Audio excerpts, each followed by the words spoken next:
बुकवाईज with विशालमध्ये आपले स्वागत आहे. आज आपण एका अशा ग्रंथावर सविस्तर बोलणार आहोत जो केवळ एक पुस्तक नाही तर भक्तीचा एक जिवंत प्रवाह मानला जातो. श्रीमद भागवत महापुराण. हो. हा ग्रंथ इतका विशाल आणि इतका सखोल आहे की त्याला एकाच बैठकीत समजून घेणं जवळजवळ अशक्य आहे. खरंय. म्हणूनच आपण त्याचा टप्प्याटप्प्याने आस्वाद घेणार आहोत. आजच्या या पहिल्या भागात आपण त्याच्या सुरुवातीच्या 5 स्कंधांवर लक्ष केंद्रित करूया, जे या महापुराणाच्या भव्य इमारतीचा पाया आहेत असं म्हणायला हरकत नाही. अगदी बरोबर. पाया समजून घेतल्याशिवाय इमारत कळणार नाही. तर श्रीमद भागवत म्हणजे नेमकं काय? याला फक्त एक धार्मिक ग्रंथ म्हणणं म्हणजे विशाल सागराला एक छोटा तलाव म्हणण्यासारखं आहे. हो. खरं तर असं म्हणतात की वेद, उपनिषदं आणि गीता यांसारख्या महान ग्रंथांचं सार काढून ते भक्तीच्या रसात मिसळून तयार केलेलं हे एक रसायन आहे. पण मला एक प्रश्न पडतो. ज्या महर्षी वेदव्यासांनी आधीच महाभारत, अनेक पुराणं आणि वेदांचं विभाजन केलं होतं, त्यांना पुन्हा एक नवीन ग्रंथ लिहिण्याची गरज का भासली असेल? त्यांच्याकडे तर आधीच ज्ञानाचा महासागर होता. हाच तर या ग्रंथाच्या निर्मितीमागचा सगळ्यात रंजक भाग आहे. तुम्ही बरोबर म्हणालात. महर्षी वेदव्यासांनी ज्ञानाचा एक महासागरच जगासमोर ठेवला होता. हो ना. मानवी जीवनाचा, धर्माचा, कर्माचा, नीतीचा असा कोणताही पैलू नव्हता ज्याला त्यांनी महाभारतात स्पर्श केला नव्हता. एवढा मोठं अतुलनीय कार्य करूनही त्यांच्या मनात एक प्रकारची अस्वस्थता होती. अस्वस्थता? हो, एक अपूर्णतेची भावना. त्यांना समाधान मिळत नव्हतं. हे अविश्वसनीय आहे. म्हणजे ज्यांनी महाभारत लिहिलं त्यांना अस्वस्थ वाटत होतं. हे तर असं झालं की जगातील सर्वात उत्तम जेवण बनवणाऱ्या शेफलाच आपलं काहीतरी चुकलंय असं वाटतंय. पण का? ज्ञानाच्या पलीकडे असं काय राहिलं होतं? प्रेम. हो. त्यांनी ज्ञान, कर्म, धर्म आणि वैराग्य याबद्दल खूप लिहिलं. मानवी जीवनाच्या प्रत्येक पैलूला स्पर्श केला. पण भगवंतावरच्या निरपेक्ष, प्रेमळ भक्तीबद्दल, ज्याला आपण अनकंडिशनल सेल्फलेस डिव्होशन म्हणू शकतो, त्याबद्दल ते मनसोक्त लिहू शकले नव्हते. अच्छा. त्यांच्या लेखनात ज्ञानाची उत्तुंग उंची होती, कर्माची विशालता होती, पण प्रेमाचा, भक्तीचा तो ओलावा कुठेतरी कमी होता, जो थेट हृदयाला भिडतो. आणि तेव्हा नारद मुनी त्यांच्या आश्रमात आले. त्यांनी व्यासांच्या चेहऱ्यावरची अस्वस्थता ओळखली. म्हणजे नारदांनी बरोबर ओळखलं. हो. आणि त्यांनीच सल्ला दिला की तुम्ही आत्तापर्यंत धर्माबद्दल खूप लिहिलं, पण तुम्ही भगवंताच्या निर्मळ लीलांचं, त्यांच्या गुणांचं, त्यांच्या भक्तांवरील प्रेमाचं वर्णन करा. आणि त्या प्रेरणेतूनच श्रीमद भागवताची निर्मिती झाली. म्हणजे हा ग्रंथ ज्ञानाच्या डोक्यातून नाही तर भक्तीच्या हृदयातून जन्माला आलाय. आणि इथेच एक सगळ्यात मोठा आणि महत्वाचा मुद्दा येतो, जो या ग्रंथाला इतरांपेक्षा वेगळा ठरवतो. हो. म्हणजे यात भगवान श्रीकृष्ण हे विष्णूचे केवळ एक अवतार म्हणून येत नाहीत, तर स्वयं भगवान म्हणून येतात. याचा नेमका अर्थ काय? ही एक खूप सुंदर आणि खोल संकल्पना आहे. याला आपण असं समजू शकतो की सूर्य आणि दिवा दोन्ही प्रकाश देतात. हो. पण दिवा सूर्याच्या ऊर्जेवरच अवलंबून असतो. म्हणजे तो प्रकाशाचा एक छोटा स्रोत आहे. तर सूर्य स्वतःच प्रकाशाचा मूळ अनंत स्रोत आहे. भागवत पुराणात श्रीकृष्णांना त्या सूर्याच्या स्थानी ठेवलं आहे. अच्छा. दशावतार किंवा इतर सर्व अवतार हे त्या मूळ स्रोताचेच अंश किंवा प्रकाश किरण आहेत. अच्छा. त्यामुळे इथे भक्तीचा केंद्रबिंदू थेट मूळ स्रोताशी जोडला जातो. कृष्णस्तु भगवान स्वयं. कृष्ण स्वतःच भगवान आहेत. ते कोणाचा अवतार नाहीत, तर सर्व अवतार त्यांच्यातूनच प्रकट होतात. हा भागवताचा मूळ सिद्धांत आहे. वा. म्हणजे हा ग्रंथ थेट मूळ स्रोताचीच गोष्ट सांगतो. आणि ज्या परिस्थितीत ही कथा सांगितली गेली आहे ती तर या ग्रंथाला अधिकच नाट्यमय आणि तितकीच हो, अगदी. ती परिस्थितीच या ग्रंथाला तात्विक चर्चेच्या पलीकडे घेऊन जाते.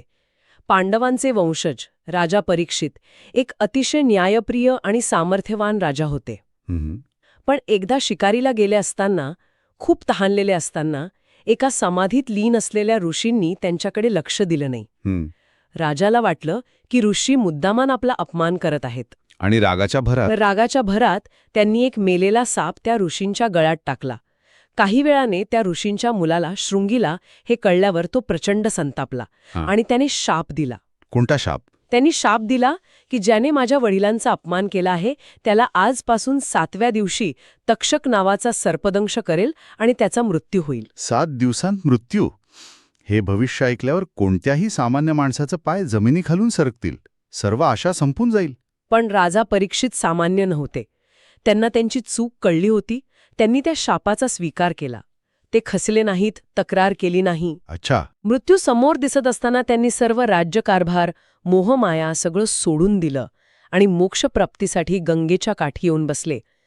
तिथे अनेक महान ऋषीमुनी जमले आणि त्या सर्वांसमोर राजांनी एक प्रश्न विचारला जो कदाचित प्रत्येक मनुष्याच्या मनात कधीतरी येतोच. मरणाच्या दारात उभे असलेल्या माणसाने काय ऐकावं, काय करावं, कशात मन लावावं? हा प्रश्न फक्त राजा परीक्षिताचा नाहीये, हा आपला सर्वांचाच प्रश्न आहे. अगदी बरोबर. कारण मृत्यू अटळ आहे, फक्त त्याची वेळ आपल्याला माहीत नाही. एका अर्थाने आपण सर्वच त्या 7 दिवसांच्या मर्यादेत जगत आहोत. अगदी बरोबर. आणि याच सार्वकालिक प्रश्नाचं उत्तर म्हणजे संपूर्ण श्रीमद भागवत. योगायोगाने तिथे वेदव्यासांचे पुत्र महर्षी शुकदेव, जे जन्मताच विरक्त आणि ब्रह्मज्ञानी होते, ते तिथे येतात आणि ते राजा परीक्षिताला 7 दिवसांत ही कथा सांगतात. म्हणजे हा ग्रंथ केवळ तात्विक चर्चा नाही, तो मृत्यूला सामोरे जाणाऱ्या व्यक्तीसाठी एक व्यावहारिक मार्गदर्शक आहे. यातून आपण हेच समजून घेणार आहोत की हे पहिले 5 स्कंध भक्तीचा आणि ज्ञानाचा पाया कसा रचतात. चला तर मग या पायाचा उलगडा करूया. पहिला स्कंद या ग्रंथाचं महत्त्व किंवा महात्म्य स्पष्ट करतो, बरोबर? हो. सुरुवात होते नैमिषारण्यात, जिथे शौनकादी हजारो ऋषी जमलेले आहेत आणि ते सूतजींना एक प्रश्न विचारत आहेत. तो प्रश्न आजच्या काळातही तितकाच महत्त्वाचा आहे. कोणता प्रश्न? ते विचारतात की कलियुगात, जिथे माणसाचं आयुष्य कमी आहे, मन चंचल आहे, शरीर रोगी आहे आणि सगळीकडे अधर्वा वाढला आहे, अशा स्थितीत मानवाच्या कल्याणासाठी सर्वोत्तम आणि सोपा मार्ग कोणता? आणि इथे सूतजी स्पष्टपणे सांगतात की कलियुगात यज्ञ, तप किंवा क्लिष्ट योग साधना करणं सर्वांना शक्य नाही.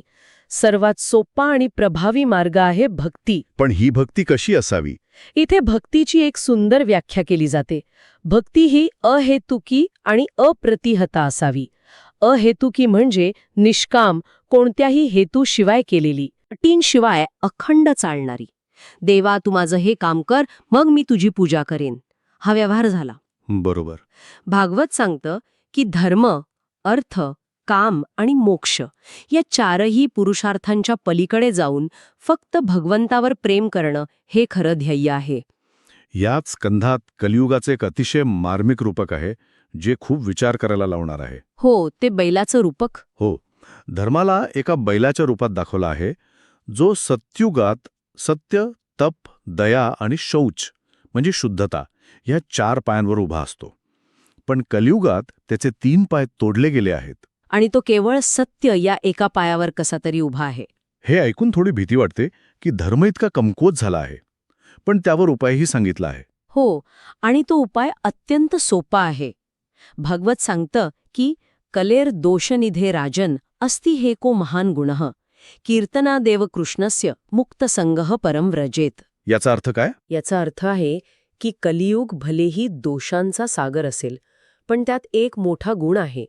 तो म्हणजे केवळ भगवंताचं नाव घेऊन, त्याचं कीर्तन करून मनुष्य सर्व बंधनांतून मुक्त होऊन परमगतीला प्राप्त होतो. म्हणजे जे फळ सत्ययुगात हजारो वर्ष ध्यान करून मिळायचं, तेच फळ कलियुगात केवळ हरिनामस्मरणाने मिळू शकतं. म्हणजे पहिला स्कंद आपल्याला काय करायचं हे सांगतो. आता दुसऱ्या स्कंदाकडे वळूया. इथे शुकदेव महाराज राजा परीक्षिताला सृष्टीच्या निर्मितीचं वर्णन करतात. पण हे वर्णन एखाद्या विज्ञान कथेसारखं नाहीये की बिग बँग झाला आणि मग ग्रह तारे बनले. नाही, इथे दृष्टिकोन पूर्णपणे वेगळा आहे. कसा? इथे एक अतिशय सुंदर आणि विशाल संकल्पना मांडली आहे, विराट पुरुष. भागवत सांगतं की हे संपूर्ण विश्व, हे ब्रह्मांड, हेच भगवंताचं स्थूल शरीर आहे. अच्छा. सूर्य आणि चंद्र हे त्याचे डोळे आहेत, दिशा हे त्याचे कान आहेत, वेद त्याची वाणी आहेत, नद्या त्याच्या रक्तवाहिन्या आहेत, समुद्र त्याचं उदर आहे आणि पर्वत त्याच्या अस्थी आहेत. ही संकल्पना आपल्या दृष्टिकोनातच अमूलाग्र बदल घडवते. म्हणजे झाड, डोंगर, नदी यांना आपण केवळ निर्जीव वस्तू म्हणून पाहायचं नाही. तर त्या परमेश्वराच्या शरीराचाच एक भाग म्हणून पाहायचं. या दृष्टिकोनामुळे निसर्गाकडे पाहण्याची दृष्टीच बदलून जाते. आजकाल आपण पर्यावरण रक्षणाबद्दल बोलतो, पण ही संकल्पना तर त्याही पुढे जाऊन निसर्गालाच ईश्वर रूप मानते. अगदी बरोबर. यामुळेच निसर्गाप्रती केवळ उपयोगितेची नाही तर आदराची आणि प्रेमाची भावना निर्माण होते. कारण तुम्ही नदीला प्रदूषित करत नाही, तर देवाच्या रक्तवाहिन्यांना विषारी करत असता. बरोबर. आणि इथे सामान्य माणसासाठी एक मार्ग सांगितला आहे. ज्यांना कठोर तपश्चर्या किंवा योग करणं शक्य नाही, ज्यांचं मन निर्गुण, निराकार ब्रह्मामध्ये स्थिर होत नाही, त्यांनी भगवंताच्या या विराट किंवा सगुण रूपाचं ध्यान करावं. त्यांच्या कथा ऐकाव्यात, नामस्मरण करावं. हो, हळूहळू या सगुण भक्तीतूनच निर्गुण सत्याची अनुभूती येऊ शकते. हा एक प्रवास आहे, टप्प्याटप्प्याने पुढे जाण्याचा. तिसऱ्या स्कंधात ही चर्चा अधिक खोलवर जाते. इथे विदुर आणि मैत्रेय ऋषींचा संवाद आहे. इथे सृष्टीची निर्मिती, प्रकृती-पुरुष संबंध, अहंकार, मन आणि इंद्रिय यांचं स्वरूप अधिक तपशिलात सांगितलं आहे. हा भाग थोडा तात्विक वाटू शकतो. हो, हा भाग थोडा तात्विक आहे, पण खूप महत्वाचा आहे. कारण इथे कपिल मुनींच्या सांख्य तत्वज्ञानाचा उल्लेख येतो. कपिल मुनी, जे स्वतः विष्णूचे अवतार मानले जातात, ते त्यांची आई देवहूतीला उपदेश करतात. काय सांगतात ते? ते सांगतात, बंधनाचं कारण अज्ञान आहे आणि मुक्तीचं कारण भक्ती आहे. पण ते इथे एका महत्वाच्या शब्दावर जोर देतात, ज्ञानयुक्त भक्ती. ज्ञानयुक्त भक्ती. पण बऱ्याचदा असं म्हटलं जातं की भक्तीमध्ये तर्काला किंवा ज्ञानाला स्थान नाही, तिथे फक्त भावना महत्वाची असते. मग या दोन गोष्टी एकत्र कशा येतात? म्हणजे जास्त विश्लेषण केल्याने भक्तीचा मूळ भाव नाहीसा होत नाही का? हा खूप चांगला प्रश्न आहे. भागवतानुसार खरी भक्ती आंधळी नसते. ज्ञानयुक्त भक्ती म्हणजे सत्य काय आहे, जग कसं चालतं, आपलं मन कसं काम करतं, अहंकार म्हणजे काय, आसक्ती कशी निर्माण होते, हे सगळं समजून घेऊन केलेली भक्ती. म्हणजे केवळ पुस्तकी ज्ञान नाही. नाही तर विवेक. डोळे झाकून केवळ भावनेच्या भरात वाहून जाण्याऐवजी ज्ञानाच्या प्रकाशात केलेली भक्ती अधिक स्थिर आणि टिकाऊ असते. खरं तर खरं ज्ञान अहंकाराचा नाश करतं आणि अहंकारच देव आणि आपल्यामध्ये सर्वात मोठा अडथळा असतो. अच्छा. त्यामुळे ज्ञान हे भक्तीला मारत नाही, तर अधिक शुद्ध करणारं माध्यम आहे. समजलं. म्हणजे ज्ञानामुळे भक्तीचा पाया अधिक पक्का होतो. आता गोष्ट येते खऱ्या अर्थाने रंजक भागाकडे. चतुर्थ स्कंध कथांनी भरलेला आहे. हो, यातली ध्रुव बाळाची कथा तर सर्वांनाच माहीत आहे. 5 वर्षांचा मुलगा सावत्राईने अपमान केल्यामुळे वडिलांच्या मांडीवर बसू दिलं नाही म्हणून घरातून निघून जातो. आणि त्याचा उद्देश काय असतो? देवाचं दर्शन घेऊन वडिलांपेक्षाही मोठं आजवर कोणालाही मिळालं नसेल असं अढळ राज्य मिळवणं. त्याचा हेतू सुरुवातीला पूर्णपणे भौतिक असतो. हो. तो नारद मुनींच्या मार्गदर्शनाने मधुवनात जाऊन 6 महिने कठोर तपश्चर्या करतो. पण या कथेचा कळस कुठे आहे माहितीये? कुठे? 6 महिन्यानंतर जेव्हा भगवान नारायण त्याच्यासमोर प्रकट होतात, तेव्हा ध्रुव ज्या राज्यासाठी तप करत होता, ती इच्छाच त्याला गौण वाटू लागते. असं का होतं? ज्या गोष्टीसाठी त्यांनी एवढे कष्ट घेतले, ती मिळाल्यावर त्याला नकोशी का होते? कारण त्याला त्यापेक्षाही मौल्यवान गोष्ट मिळालेली असते. तो भगवंताला म्हणतो, देवा, मी तर काचेच्या तुकड्याच्या शोधात होतो, पण मला तर हिराच मिळाला. वा. तुमच्या दर्शनाच्या आनंदापुढे मला आता राज्याची इच्छाच राहिली नाही. हीच भक्तीची परिपक्वता आहे. सुरुवातीला काहीतरी मिळवण्यासाठी भक्ती सुरू होते, पण जेव्हा भगवंताच्या स्वरूपाचा खरा अनुभव येतो, तेव्हा सर्व ऐहिक इच्छा आपोआप गळून पडतात. आणि भक्ती हेच साध्य बनते, साधन राहत नाही. अगदी. याच स्कंधात राजा पृथूची कथाही आहे, जो एक आदर्श राजा मानला जातो. त्याने पृथ्वीला जी नापीक झाली होती तिला पुन्हा सुपीक बनवलं, नगर वसवली, शेती विकसित केली. यातून काय संदेश मिळतो? यातून भागवत हे स्पष्ट करतं की भक्ती म्हणजे जगापासून, आपल्या कर्तव्यांपासून पळून जाणं नाही. राजा पृथू एक महान भक्त होते, पण ते एक उत्तम प्रशासकही होते. हो. त्यांनी राजधर्म निष्ठेने पाळला. एक चांगला भक्त हा एक चांगला नागरिक, एक चांगला राजा, एक चांगला पितासुद्धा असू शकतो. भक्ती आपल्याला कर्तव्यांपासून दूर नेत नाही, तर ती कर्तव्य अहंकाराशिवाय, फळाची अपेक्षा न ठेवता ईश्वराची सेवा म्हणून कशी करायची हे शिकवते. आणि आता 5वा स्कंध, जिथे राजा भरताची एक अतिशय मार्मिक आणि सावध करणारी कथा आहे. असं म्हणतात की ज्यांच्या नावावरून आपल्या देशाला भारत हे नाव मिळालं. हो, या राजाने तारुण्यातच सर्व राज्य वैभव सोडून तपश्चर्येचा मार्ग स्वीकारला होता. हो, ते महान वैराग्य संपन्न होते. सर्व संघ परित्याग करून ते वनात राहत होते. पण तिथेच एक घटना घडते. एक गर्भवती हरिणी सिंहाच्या भीतीने नदीत उडी मारते आणि तिथेच एका पिल्लाला जन्म देऊन मरून जाते. अरे रे, राजा भरत त्या अनाथ पिल्लाला पाहतात. त्यांच्या मनात करुणा जागृत होते. ते त्या पिल्लाला वाचवतात, आपल्या आश्रमात आणतात आणि त्याचं पालनपोषण करतात. आणि हळूहळू त्या पिल्लावर त्यांची प्रचंड आसक्ती जडली. हो, पण एका जीवाची काळजी घेणं, त्याच्यावर प्रेम करण्यात गैर काय आहे? करुणा तर एक चांगला गुण आहे. गैर काहीच नाही, पण इथे करुणा आणि आसक्ती यातली सीमारेषा पुसली गेली. त्यांचं मन तपश्चर्येतून, ध्यानातून निघून पूर्णपणे त्या हरणाच्या पिल्लात गुंतलं. अच्छा, त्याने खाल्लं असेल का? त्याला कोणी जंगली प्राणी तर खाणार नाही ना? ह्याच विचारात ते इतके गुंतले की मृत्यूच्या वेळीही त्यांना भगवंताऐवजी त्याच पिल्लाची चिंता होती. आणि गीतेच्या सिद्धांतानुसार? हो, यञ्यवापि स्मरन् भावं त्यजत्यन्ते कलेवरम. म्हणजे मरतेवेळी ज्या गोष्टीचं स्मरण असतं, पुढचा जन्म तसाच मिळतो. त्यामुळे त्या महान तपस्वी राजाला पुढच्या जन्मात हरिण म्हणूनच जन्म घ्यावा लागला. एका महान राजाशी आणि तपस्वीची ही अवस्था, ही कथा खूप काही शिकवून जाते. याचा खरा धडा काय आहे? आसक्तीपासून दूर राहावं हे तर आहेच, पण ते इतकं सोपं नाही. याचा धडा हा आहे की आसक्ती कितीही सूक्ष्म आणि सात्विक वाटणारी असली तरी ती बंधन निर्माण करतेच. प्रेम आणि करुणा असणं चांगलं आहे, पण जेव्हा त्यात माझेपणा येतो, मी याच्याशिवाय जगू शकत नाही, ही भावना, हो, तेव्हा ती आसक्ती बनते. भक्तीच्या मार्गावर सतत जागरूकता म्हणजे अवेअरनेस आवश्यक आहे. आपलं मन कुठे गुंतत आहे याचं सतत साक्षीभावाने निरीक्षण करणं गरजेचं आहे. या स्कंदात पुढे विश्वरचना, विविध लोक आणि कर्मफळ सिद्धांताचंही विस्तृत वर्णन मिळतं, जे आपल्याला आपल्या कर्मांप्रती अधिक जबाबदार बनवतं. तर या पहिल्या 5 स्कंधांच्या चर्चेतून आपण काय शिकलो? याचा सार काय? असं वाटेल की एक स्पष्ट आराखडा समोर ठेवला आहे. हो, एक स्पष्ट संदेश मिळतो. मनुष्य जीवनाचा अंतिम उद्देश हा भगवंताची प्रेमळ, निरपेक्ष भक्ती करणे हा आहे. ज्ञान आणि कर्म हे वाईट नाहीत, उलट ते भक्तीला मदत करणारे आहेत. पण ते भक्तीचा पर्याय नाहीत, विशेषतः कलियुगात. आणि बंधन मिळतं अहंकारामुळे. अहंकार, मी आणि माझे ही भावना, आसक्ती आणि अज्ञान यांमुळे. आणि यातून बाहेर पडण्यासाठी कलियुगात भगवंताच्या कथा ऐकणं, त्याचं नामस्मरण करणं आणि सत्संग म्हणजे चांगल्या भक्ती करणाऱ्या लोकांची संगत धरणं हेच सर्वोत्तम साधनं आहेत. म्हणजे हे पहिले 5 स्कंध एक प्रकारे पायाभरणी आहे. अगदी. ते आपल्याला मानसिक आणि भावनिकरित्या तयार करतात, जेणेकरून आपण पुढच्या स्कंधांमध्ये येणाऱ्या श्रीकृष्णाच्या मधुर लीला समजून घेऊ शकू आणि त्याचा आस्वाद घेऊ शकू. म्हणजे भागवत पुराणाची ही सुरुवात वाचकाला किंवा श्रोत्याला हळूहळू तयार करून भक्तीच्या खोल प्रवाहात घेऊन जाते.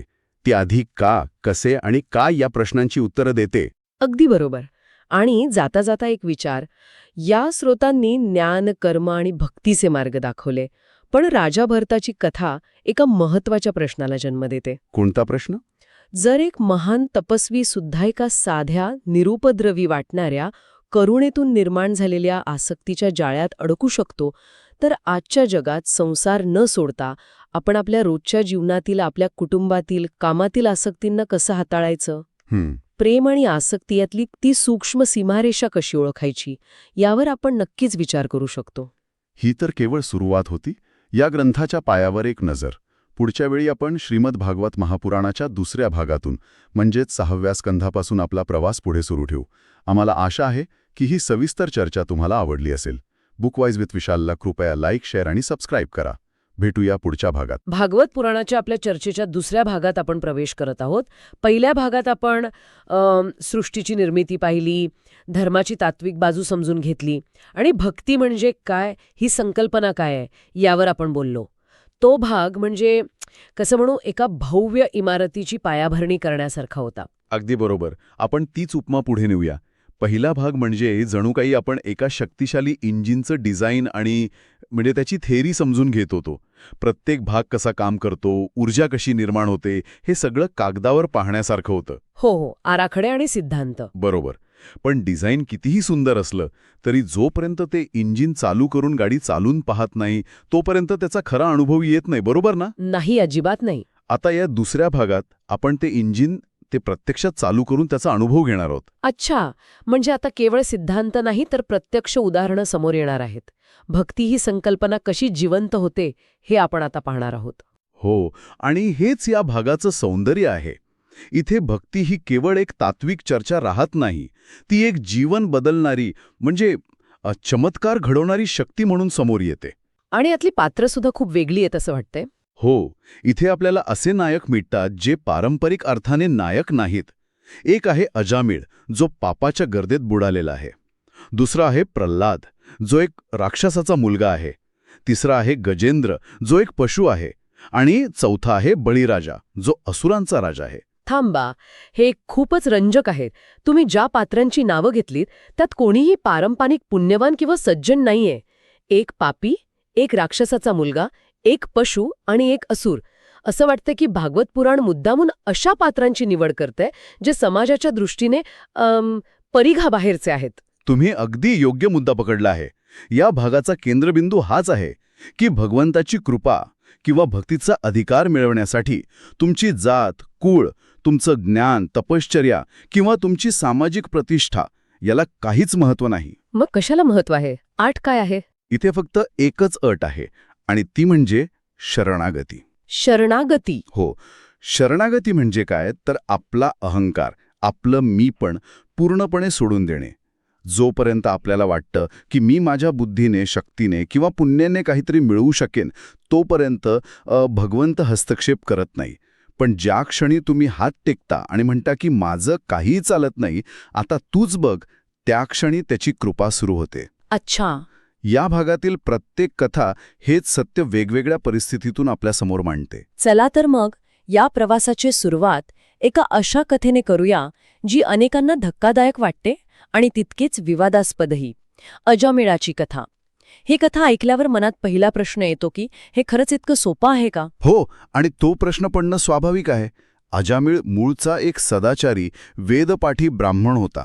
पण एका वेश्येच्या संगतीत लागून तो पूर्णपणे बदलतो. तो चोरी, दरोडेखोरी, खोटं बोलणं अशी सगळी पापकर्म करतो. थोडक्यात तो धर्माच्या मार्गावरून पूर्णपणे भरकटलेला असतो. आणि मग आयुष्याच्या शेवटी जेव्हा मृत्यू समोर येतो आणि यमदूत त्याला न्यायला येतात तेव्हा तो घाबरून आपल्या सर्वात लहान आणि लाडक्या मुलाला हाक मारतो, ज्याचं नाव त्याने नारायण ठेवलेलं असतं. हो, नारायण. इथेच कथेला एक विलक्षण वळण मिळतं. त्याने नारायण हे नाव भगवंताला उद्देशून घेतलं नव्हतं. त्याचा हेतू शुद्ध नव्हता, त्याला फक्त मुलाचा लळा होता.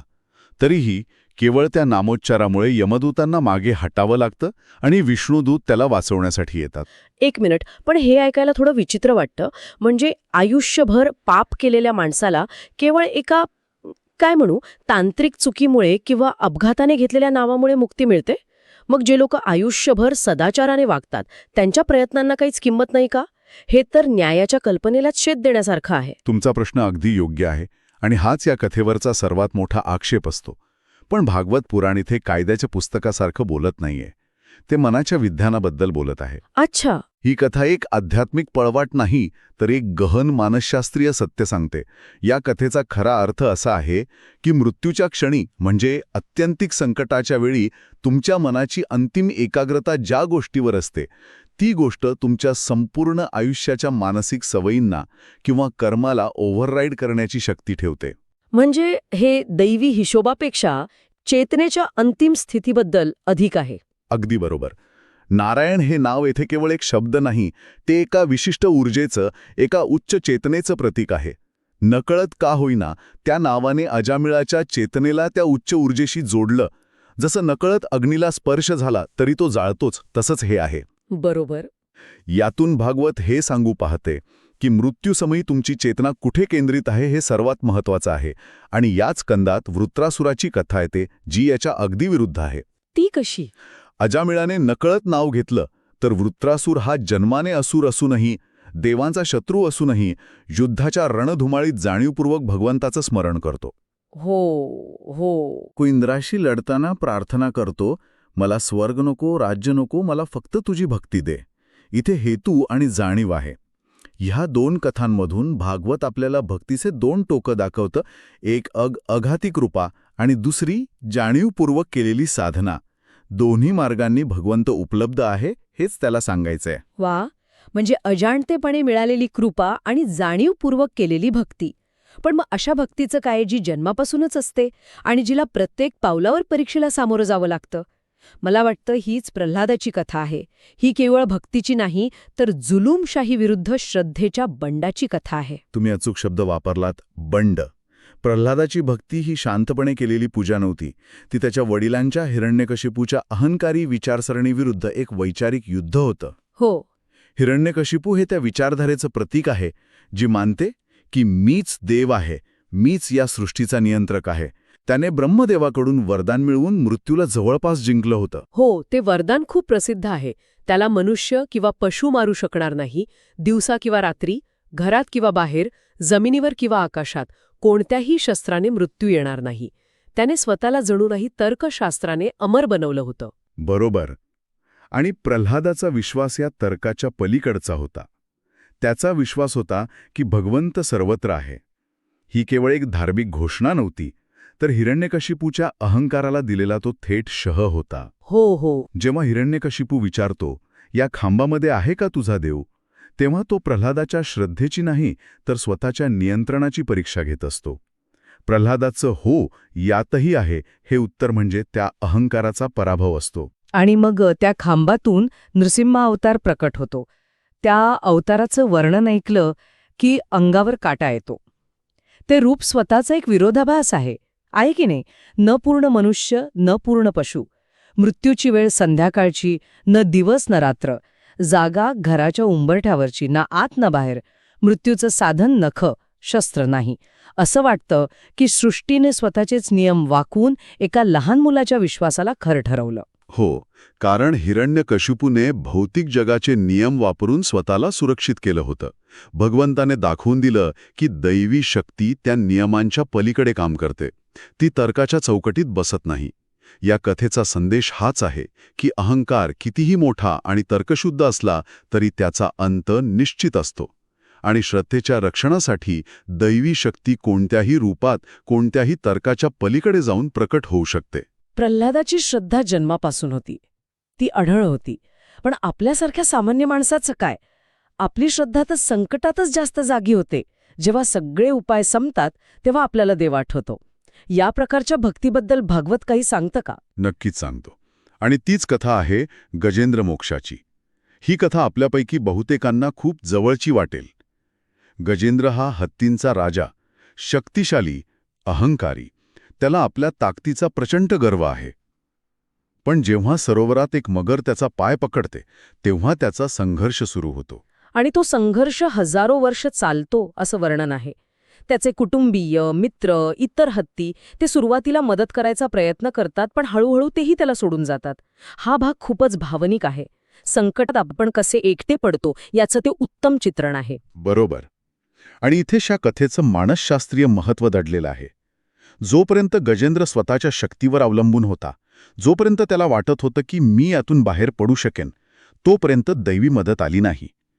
पण जेव्हा हजारो वर्षांच्या संघर्षानंतर त्याची शक्ती संपते, त्याचा अहंकार गळून पडतो आणि तो पूर्णपणे हतबल होतो, त्या क्षणी तो शरणागत होतो. अच्छा. तो एक कमळाचं फूल सोंडेत उचलून आकाशाकडे पाहत प्रार्थना करतो, ज्याच्यापासून हे विश्व निर्माण झालं त्याला मी शरण आलो आहे, मला वाचवा. आणि त्या एका हत्तीवर भगवान विष्णू वैकुंठातून धावत येतात. म्हणजे जोपर्यंत मी करता आहे ही भावना असते, तोपर्यंत कृपा दूर असते. ज्या क्षणी कर्तेपणाचा भाव संपतो तेव्हाच ती प्रकट होते. अगदी बरोबर.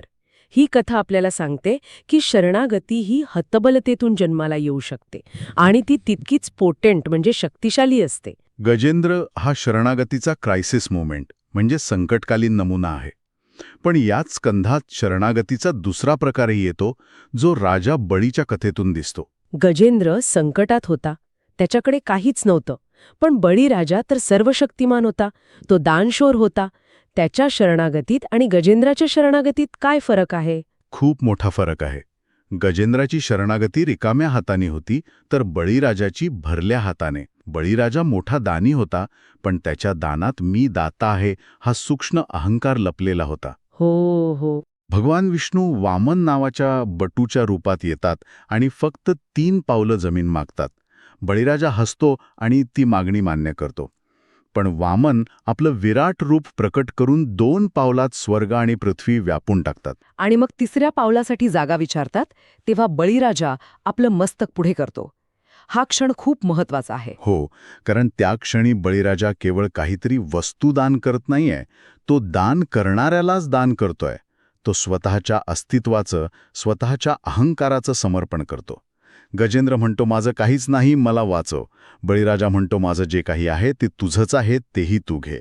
ही दानाच्या पलीकडची, समर्पणाची सर्वोच्च अवस्था आहे. म्हणजे या कथांमधून आपण पाहिलं की कृपा कशी नकळत होऊ शकते, श्रद्धा कशी बंड करू शकते आणि समर्पण कसं हतबलतेतून किंवा समृद्धीतूनही येऊ शकतं.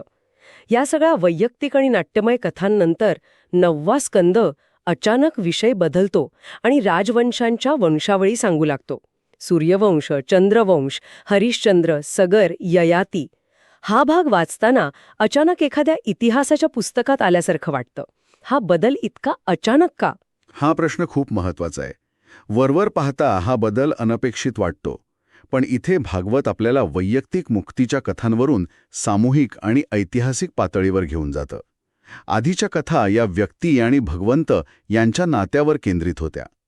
9वा स्कंद आपल्याला दाखवतो की धर्म आणि अधर्म यांचा संघर्ष केवळ व्यक्तींच्या मनातच नाही, तर तो संपूर्ण समाजात पिढ्यानपिढ्या कसा चालतो. म्हणजे या वंशावळी म्हणजे केवळ राजांची यादी नाही? अजिबात नाही. ही धर्माच्या प्रवासाची गाथा आहे. यातले राजे संत नाहीत. ते चुका करतात, त्यांना मोह होतो, ते शापित होतात, पण तरीही त्या सगळ्या गोंधळातून धर्माची एक सूक्ष्म धारा वाहत राहते. उदाहरणार्थ, राजा हरिश्चंद्राची कथा घ्या. सत्य टिकवण्यासाठी त्याने राज्य, पत्नी, पुत्र सगळं काही गमावलं. ही कथा आपल्याला सांगते की धर्माच्या मार्गावर चालण्याची खूप मोठी किंमत मोजावी लागू शकते. हे काही सोपं नाही. आणि याच वंशावळी पुढे जाऊन श्रीकृष्णाच्या अवतारासाठी पार्श्वभूमी तयार करतात, नाही का? बरोबर. ही केवळ ऐतिहासिक पार्श्वभूमी नाही, तर ती एक नैतिक आणि आध्यात्मिक पार्श्वभूमी आहे.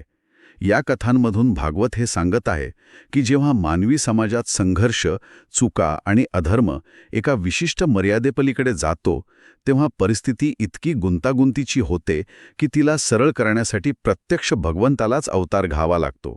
हा स्कंध म्हणजे श्रीकृष्ण अवताराची गरज का आहे याचं एक सविस्तर विश्लेषण आहे. तर या संपूर्ण चर्चेचा सार काय?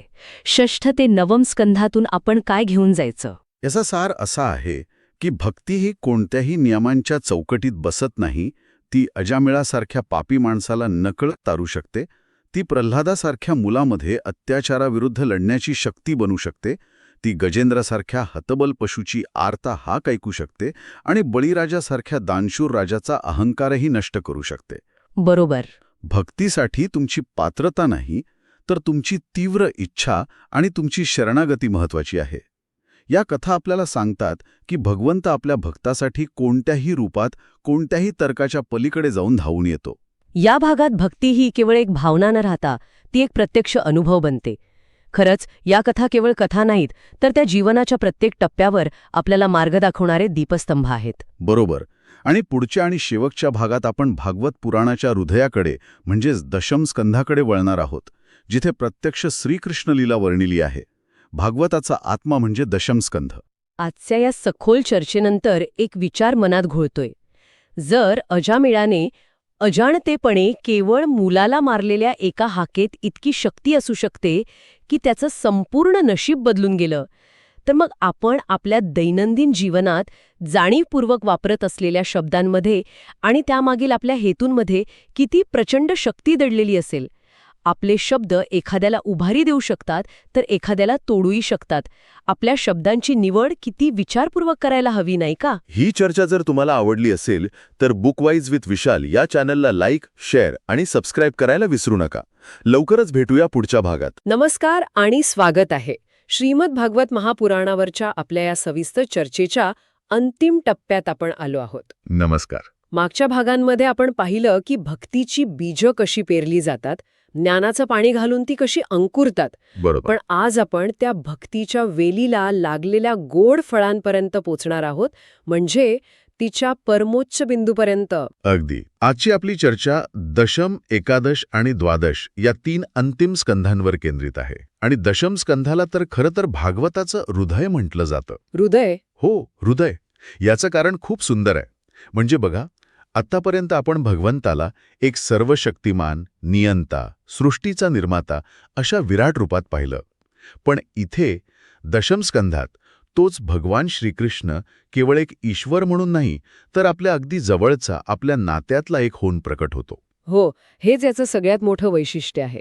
तो एक मित्र, एक खोडकर मुलगा, एक प्रियकर आणि एक मार्गदर्शक अशा कितीतरी मानवी नात्यांमधून आपल्यासमोर येतो. बरोबर. त्यामुळे आजच्या चर्चेचा उद्देश केवळ कथा ऐकणे नाही, तर या लीलांमागील गहन आध्यात्मिक आणि प्रतिकात्मक अर्थ उलगडणे आहे.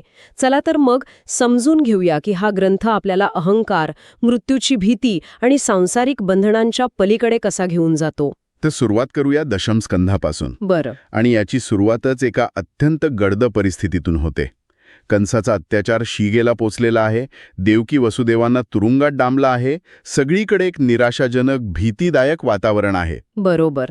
आणि मला नेहमीच हा प्रश्न पडतो की भगवंताच्या जन्मासाठी इतकी नकारात्मक पार्श्वभूमी का निवडली गेली असेल.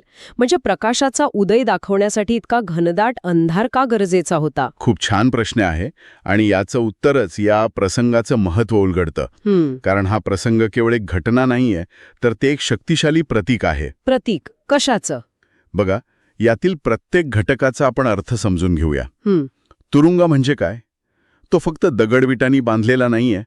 आपल्या प्रत्येकाच्या आत अहंकाराचा, अज्ञानाचा आणि मी आणि माझे या भावनेचा एक तुरुंग असतो. अच्छा. हो, आपण त्यात स्वतःला कैदी बनवून ठेवतो. मध्यरात्रीचा तो घनदाट अंधार म्हणजे आपल्या मनातील अज्ञानाचा, संशयाचा अंधार. आणि मग अशा परिस्थितीत त्या अंधारात कृष्णाचा जन्म होतो. अगदी. आणि हा जन्म म्हणजे ज्ञानाच्या प्रकाशाचा उदय आहे. जसं सूर्य उगवल्यावर अंधार नाहीसा करण्यासाठी वेगळे प्रयत्न करावे लागत नाहीत, तो आपोआप नाहीसा होतो. हो, बरोबर. तसंच कृष्णाच्या म्हणजेच ज्ञानाच्या जन्माने आपल्या मनातील अज्ञान आणि भीती नाहीशी होते. अंधार जितका जास्त, तितकं प्रकाशाचं महत्त्व अधिक कळतं. आणि जन्मानंतर सुरू होतात त्या मन मोहून टाकणाऱ्या बाललीला, गोकुळातल्या कथा, पूतनावध किंवा कालिया नागाचं मर्दन, या सगळ्याच अद्भुत आहेत. पण यात दामोदर लीलाही विशेषत्वाने लक्षात राहते. जिथे यशोदा माता कृष्णाला एका दोरीने उखळाला बांधण्याचा प्रयत्न करते. एक आई आपल्या मुलाला शिस्त लावत आहे असं साधं चित्र दिसतं, पण यामागे खूप मोठा अर्थ दडलेला आहे ना. निश्चितच. ही लीला वात्सल्य भक्तीचा सर्वोच्च बिंदू आहे. इथे भागवत एक अत्यंत महत्त्वाचा आणि सुंदर संदेश देतं. यशोदा माता कृष्णाला बांधायला जाते तेव्हा दोरी नेहमी 2 बुटं कमी पडते. हो. ती घरातल्या सगळ्या दोऱ्या आणून जोडते, तरीही ती कमीच पडते. याचं प्रतीक असं की भगवंताला तुम्ही तुमच्या ज्ञानाने, तुमच्या शक्तीने किंवा तुमच्या ऐश्वर्याने बांधू शकत नाही, जिंकू शकत नाही. त्याला कशानेच बांधता येत नाही. त्याला फक्त एकाच गोष्टीने बांधता येतं, आणि ती म्हणजे शुद्ध, निखळ प्रेम. जेव्हा यशोदा पूर्णपणे थकून जाते, प्रयत्न सोडून देते, तेव्हा तिच्या त्या निरागस प्रेमापुढे भगवंत स्वतःला बांधून घेतो. वाह.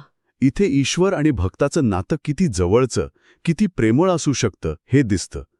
परमेश्वर भक्ताच्या प्रेमाचा भुकेला आहे, हेच सत्य ही लीला अधोरेखित करते. हे किती सुंदर आहे की भगवंत भक्ताच्या प्रेमापुढे स्वतःला बांधून घेतो. पण तोच भगवंत अहंकाराला मात्र अजिबात थारा देत नाही, नाही का? मला वाटतं गोवर्धन पूजेचा प्रसंग हेच दाखवतो. अगदी बरोबर. तुम्ही दोन्ही लीलांना छान जोडलंय. जिथे कृष्ण इंद्राची पारंपरिक पूजा थांबवून गोवर्धन पर्वताची पूजा करायला सांगतात. हो, एका बाजूला प्रेमासाठी स्वतःला बांधून घेणारा देव, तर दुसऱ्या बाजूला अहंकाराला चिरुडून टाकणारा देव.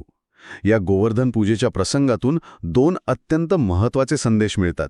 कोणते? पहिला म्हणजे निसर्ग हीच खरी देवता आहे. पर्वत, नद्या, झाडं जे आपलं पालनपोषण करतात त्यांची पूजा व्हायला हवी. हा एक प्रकारे पर्यावरणाच्या रक्षणाचा कालातीत संदेश आहे. खरंय. आणि दुसरा, त्याहूनही गहन संदेश आहे अहंकाराबद्दल.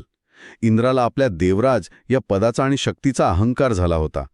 कृष्णाने एका करंगळीवर संपूर्ण गोवर्धन पर्वत उचलून इंद्राचा तो अहंकार मोडला आणि आपल्या भक्तांचे रक्षण केले. म्हणजे हा केवळ एक चमत्कार नाहीये? नाही, हा अहंकारावरील भक्तीच्या आणि विनम्रतेच्या विजयाचा क्षण आहे. कदाचित सर्वात गूढ आणि अनेकदा गैरसमज करून घेतला जाणारा भाग आहे.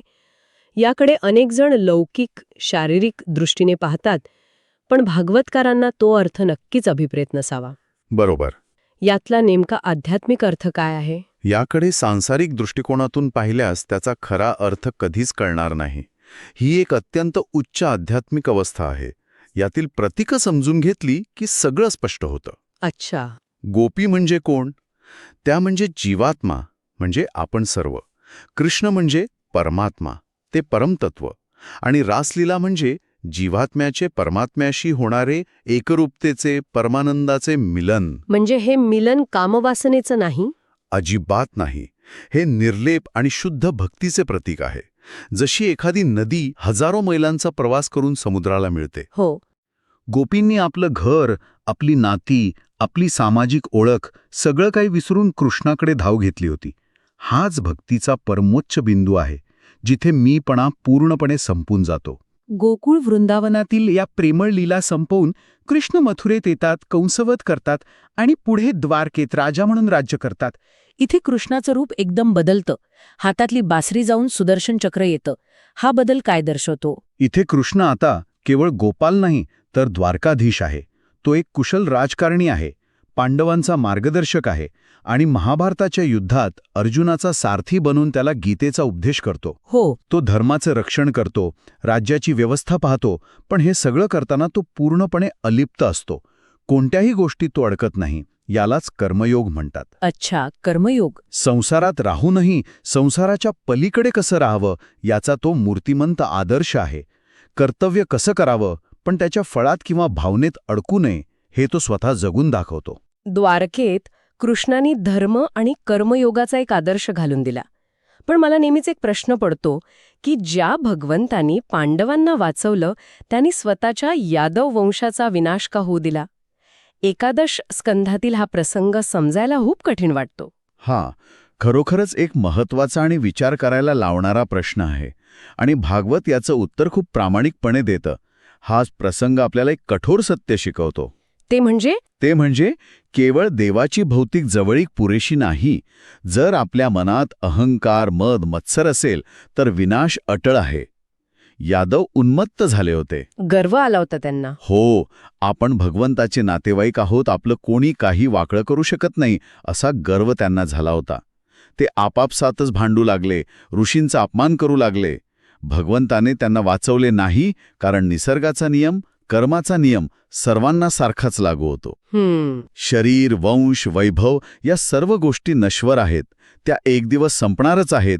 हेच सत्य येथे भागवत पुन्हा एकदा अधोरेखित करतं. आणि यादव वंशाच्या याच नाशाने अत्यंत दुःखी झालेल्या आपल्या परममित्र आणि भक्त उद्धवाला कृष्ण जो उपदेश करतात, त्याला उद्धव गीता म्हणतात. भगवद्गीते इतकाच हा संवाद महत्वाचा मानला जातो. यात नेमकी कोणती शिकवण आहे? हो, भगवद्गीता रणांगणावर कर्तव्याच्या क्षणी सांगितली गेली, तर उद्धवगीता ही वैयक्तिक दुःखाच्या, विरागाच्या प्रसंगी सांगितली आहे. याची शिकवण खूप व्यावहारिक आहे. जसं की कृष्ण उद्धवाला सांगतात, संसारात रहा, पण कमळाच्या पानाप्रमाणे अलिप्त रहा. कमळाच्या पानाप्रमाणे? हो, कमळाचं पान पाण्यात असूनही पाण्याने भिजत नाही, चिखलात राहूनही चिखलाने मलिन होत नाही. तसंच संसारात राहूनही त्याच्या मोहात, सुखदुःखात अडकू नका. हे एक प्रकारे माइंडफुलनेसचं तत्वज्ञान आहे. म्हणजे केवळ भावनिक होऊन भक्ती करू नका, तर त्यात ज्ञानाची जोड द्या. अगदी बरोबर. कृष्ण पुढे सांगतात, केवळ भावनिक भक्ती करू नकोस, ज्ञानयुक्त भक्ती कर. देव म्हणजे नक्की कोण, हे जग कसं चालतं, कर्म म्हणजे काय, याचं ज्ञान मिळव आणि मग माझ्यावर प्रेम कर. अच्छा, कारण ज्ञानावर आधारित प्रेम हे डोळस असतं. हो, ते कधीही डळमळीत होत नाही. आणि सर्वात शेवटी कृष्ण उद्धवाला तो अंतिम संदेश देतात, जो या स्कंधाचा सार आहे. ते म्हणतात, उद्धवा, आत्तापर्यंत तू मला बाहेर शोधत होतास, पण आता हे समजून घे की मी सर्व कणाकणात आहे. सर्व कणाकणात? हो, तुझ्यात, माझ्यात, प्रत्येक जीवात, प्रत्येक वस्तूमध्ये मीच आहे. ज्याला हे समजले तो मुक्त झाला. हाच तो अद्वैताचा परमोच्च अनुभव आहे, जिथे भक्त आणि भगवंत वेगळे उरत नाहीत. यानंतर आपण अंतिम द्वादश स्कंधाकडे येतो. इथे कलियुगाचे एक भयावह चित्र रेखाटले आहे. धर्माचा ऱ्हास होईल, लोभ आणि स्वार्थ वाढेल, नात्यांमधलं प्रेम आणि विश्वास नाहीसा होईल असं वर्णन आहे, जे खरं तर आजच्या परिस्थितीशी बरंचसं जुळणारं वाटतं. हो, वर्णन खरंच खूप अचूक आहे. पण भागवताची महानता ही आहे की ते केवळ समस्या सांगून थांबत नाही, तर त्यावर एक अत्यंत सोपा आणि प्रभावी उपायही सांगतं. ते निराशावादी नाहीत तर आशावादी आहे. आणि तो उपाय कोणता आहे? कारण कलियुगात पूर्वीच्या युगांसारखी कठोर तपश्चर्या किंवा मोठे यज्ञयाग करणं सामान्य माणसाला शक्य नाही. तुम्ही अगदी योग्य मुद्दा मांडला. भागवतकार हेच सांगतात. ते म्हणतात की सत्ययुगात ध्यान, त्रेतायुगात यज्ञ आणि द्वापार युगात पूजा अर्चा करणं महत्वाचे होते. पण कलियुगात माणसाचे आयुष्य कमी आहे, मन प्रचंड चंचल आहे आणि शरीरही कमजोर आहे. बरोबर. त्यामुळे या युगातील सर्वात सोपा आणि तितकाच प्रभावी मार्ग म्हणजे हरी नामस्मरण. हरी नामस्मरण म्हणजेच भगवंताच्या नावाचे प्रेमाने स्मरण करणे, त्याचा जप करणे. यात कोणताही खर्च नाही, कोणतेही क्लिष्ट नियम नाहीत, फक्त शुद्ध भाव महत्वाचा आहे. मनाच्या या सततच्या गोंधळात भगवंताचं नाव हे एका नांगरासारखं काम करतं, जे मनाला स्थिर ठेवतं. आणि कथेच्या शेवटी येतो तो क्षण ज्यासाठी हे संपूर्ण कथा सांगितली गेली, राजा परीक्षिताचा मोक्ष. त्याला शाप असतो की 7 दिवसात तक्षक नागाच्या दंशामुळे त्याचा मृत्यू होईल. हो, 7 दिवस तोही भागवत कथा ऐकतो आणि 7व्या दिवशी काय घडतं? इथेच भागवत श्रवणाचं फळ प्रत्यक्ष दिसतं. 7 दिवसांनी जेव्हा तक्षक नाग ब्राह्मणाचं रूप घेऊन येतो आणि राजाला दंश करायला तयार होतो, तेव्हा परीक्षित जराही घाबरत नाही. तो पळून जात नाही किंवा प्रतिकारही करत नाही. त्याचे चित्त पूर्णपणे कृष्णामध्ये लीन झालेले असते. तो मृत्यूच्या भीतीवर पूर्णपणे विजय मिळवतो. त्याला हे ज्ञान झालेलं असतं की मी म्हणजे हे शरीर नाही, मी अविनाशी आत्मा आहे आणि मृत्यू हा फक्त शरीराचा अंत आहे, माझा नाही. आणि मग सर्पदंश होतो, शरीर संपते, पण त्याचा आत्मा मुक्त होतो, भगवंतात विलीन होतो. हीच भागवत पुराणाची अंतिम फलश्रुती आहे.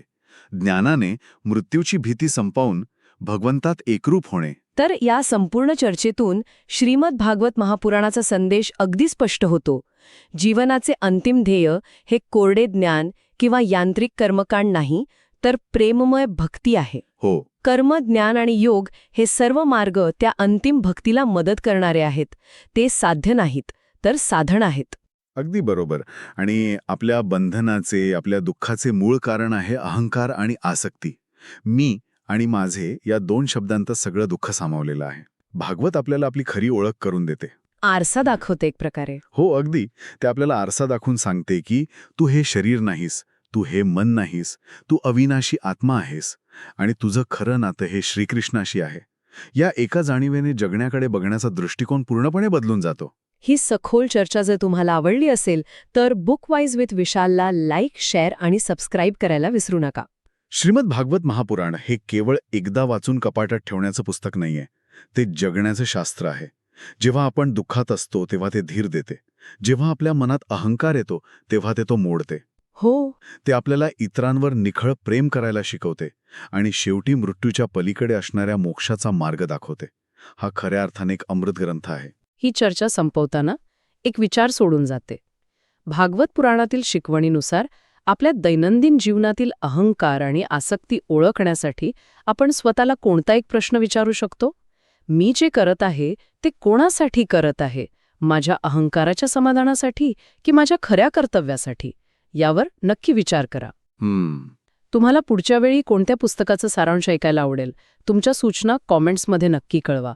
कदाचित पुढच्या भागात तुमच्याच पसंतीचे पुस्तक असेल.